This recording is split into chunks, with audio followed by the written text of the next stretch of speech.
It's all recorded. Okay. Hi, ladies and gentlemen. Yeah. It's us, and we've decided to tell you about the Tiguan and recommend whether you should buy it or not. Yeah. So we're going to tell you about our experiences, and then you can decide.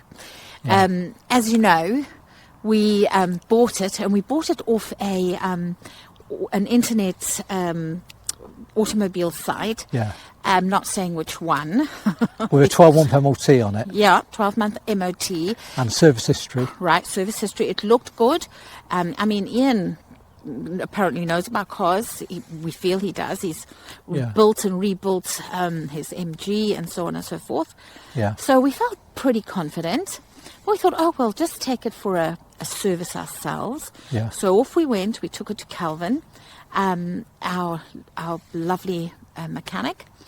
And the first thing he said was, oh, the sill is so rusted. I have to get someone in to... Yeah, on the driver's side, sill was rusted. Yeah. We're going to have to... get someone to weld it. Yeah. So that was how much about... It was about $250 to do it. It was very expensive. And he said it was an instant MOT failure. Instant MOT. That's a bit dodgy, isn't Yeah, it? so that was a bit And annoying. then he also said... you know, this is a Volkswagen, people. It's not £150 to have service. It was £450. Yeah. Right? Because he also had to do some work. And then we've done some aesthetics to it. But this is our trusty steed. We're going to travel Africa in it. Yeah, the plan was to buy this Tiguan and take it to Southern Africa. So I had all these I had tyres fitted to it, which cost a fortune. $760. Yeah, we had other things fitted to it as well. The nudge bar. Yeah. In case the elephant. I bet it would nudge us flat. But anyway, we had cameras fitted. And we wanted to look the part, didn't we? Yeah. You know, it's sort of. I mean, it is a 4x4. You see those 4x4s in Africa, and you think they are proper boys, big boys, right? So we wanted to jazz this one up a bit. Yeah, and we're doing this on a budget. It's not that though we got plenty of money to doing this. It was all doing on a budget. But it's a dream, and we're trying to do the best we can. Yeah. We're really excited about it, and we're thinking, okay, we're going to Botswana, Namibia, Eswatini, Zimbabwe, southern Mozambique, maybe. There's a bit of unrest at the moment. Yeah. Zambia, all around South Africa. Yeah. So that was exciting. But then what's the next thing that happened? Because we naively thought, this is going to be fine. We took it to northern France just to try it out, and it run there and back, no problems. Yeah. And a couple of weeks after that, we started getting the engine management light coming on the car. And we took it back to Kelvin, the garage man, and he said, it'll cost about £800 because it's a manifold issue.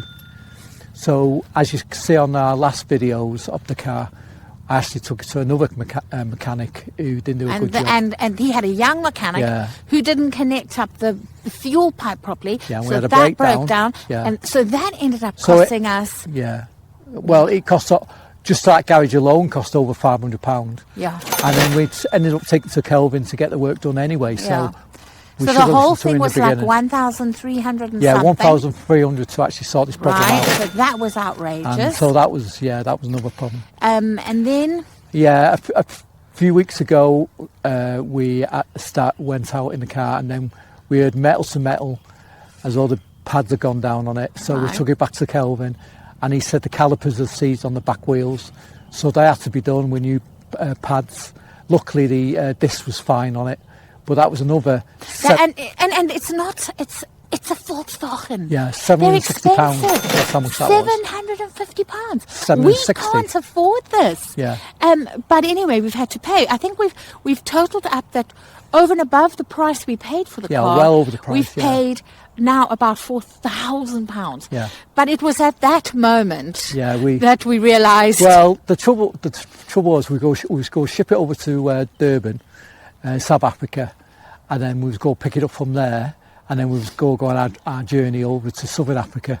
But with the car unreliable... Over Southern Africa, because we would have been there already. Yeah, but with the car being unreliable at the moment, and we couldn't take that chance. So we've decided no. Because we could be in these places and we could be stuck there for days. Well, I doubt we'd be stuck there for days. We could be, but they could find us as skeletons in the car. They could. The elephants would come and be really nudging us, flattening us, especially in Botswana. Yeah. So, I mean, it's very hard for us. We were a bit sad. Yeah, but it's it rather a bit that sad. than, going on a dodgy holiday with a dodgy tour guide taking us on a dodgy guide. So, and it's like this car's like a bad relationship, isn't it? It is, It's yeah. like everything's going okay, and then all of a sudden, bad trouble again. Yeah. So we don't want that. We're getting too old for that. So the car's going back in just before we go to South Africa. Yeah. At the end And of March. he's gonna babysit it and tinkle along it. Yeah. So it's our sort of reconnaissance that we're doing. Yeah, all the jobs what needs to be done is being done on it. And our reconnaissance to Southern Africa to see what's going on and maybe have a look at some cars there. Yeah.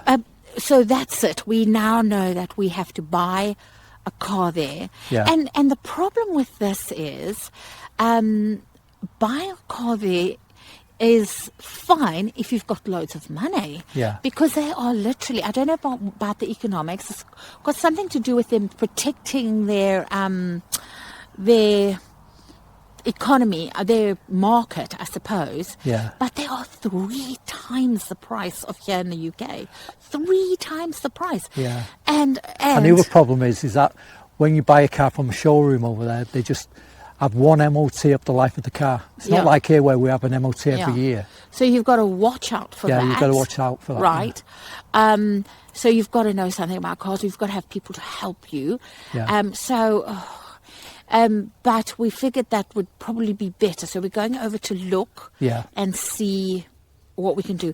I mean, it is disappointing, but, we're at the age where we are retiring into something we want to do. Yeah. It's not as though we're going to be retiring into not doing anything. Do you know what I mean? We are retiring into another kind of work, another kind of living, something that we've always wanted to do. And we're on a budget doing this. I mean, I've got to sell my beloved MG just to fund this. Both MGs. Both MGs, yeah. So which is sad because I'm upset about it. Now that we're getting nice weather. Yeah.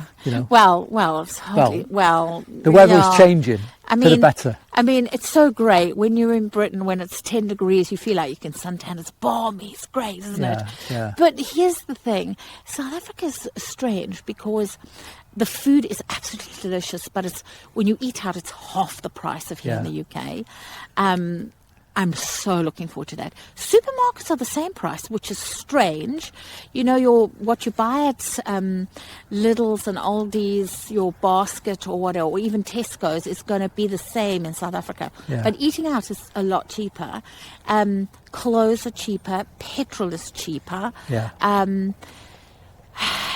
What else is cheaper? Housing is cheaper. Accommodation is cheaper. Yeah. But, oh my goodness, the cars outrageously expensive. So we're a bit worried about that. But we're, if you're there and you know of a good place that we can buy and you can help us, we'd really appreciate it. Just put a message in and let us know. Yeah. That would be great. We can communicate with you. We love communicating. So until we go, Ian is going to, because of his injuries, he's been struggling a lot. So I'm we've not been to South Africa for over 2 years. So it's just 2 years now. 2 years. So we are looking forward to it. But also, he's going to Iam, which is the plague town, to show you... in the Peak District. Yes, so we're hoping that you follow us, you enjoy following us, so that, really just subscribe, like, share, keep following us. So would we recommend that you buy a Tiguan? No. Unless they are nice cars, but as a car you want to take to Africa or do an overlander, Like, we're not okay. So if you like unexpectedly high bills, if you like getting to know your garage guy on a really good personal note, he loves us when we come to the garage and we've got the car. If you like the unexpected lights coming on, then sure enough, go ahead and buy it. Otherwise, we wouldn't recommend it. No. I hear the new ones are better. We've heard some negative I don't reports, know about the but new it's ones. anecdotal. It's anecdotal, so you'd have to do your own thing. But for us, we love the car, but it's not great for us to take to Africa. We will be taking it to Europe, and we are taking it to Morocco, so that'll be the Northern Africa. Yeah, so we are going to do that. We'll go try it there and let's just give you some idea. If you want to go over to travel around and take your own car, if you're over 60, if you phone the ferries, you get a massive discount if you phone book. I found that out. It was very fine print. It costs us very little, and it's not actually a lot of driving. You know, northern France is absolutely divine. Northern France is really nice. We've seen the D-Day beaches. Yeah, we loved it. So if you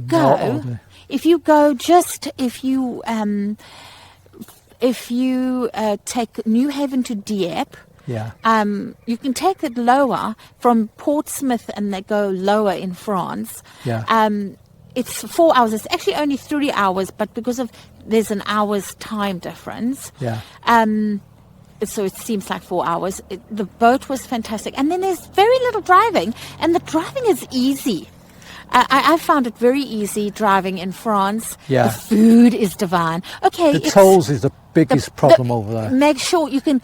If before you go, you can get a dongle or a tag that you can just drive through. If you're going on your own, definitely get that, because otherwise the booth is on the wrong side, right? That's the thing. Or you have to get a special little air.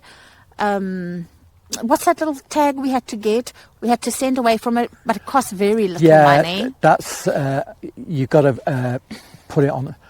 Stick it on the car window. You have to have your sticker, GB sticker. You have to have a triangle, and you have to have high-vis jackets. But I mean, actually you could buy it on the boat, but I wouldn't, because you can just order it online, and it's not expensive. No, it's not expensive. We just stored them in the boot of the car. And honestly, so if you're thinking of that, the beaches just in northern France are absolutely divine. It's not much driving, and it's really a lot of fun. But anyway, we digress, because it was really about the Tiguan. And for us, unfortunately, we love it, but it's not reliable enough, and we've had too much trouble. It's already cost us £4,000 it's over cost and us above. too much money. So we're not shipping it. We're going to buy one there, and hopefully we can gather enough money. So our budget's knocked, but you know, we're happy. Here we go. Wish us luck. Please follow along. Thank you.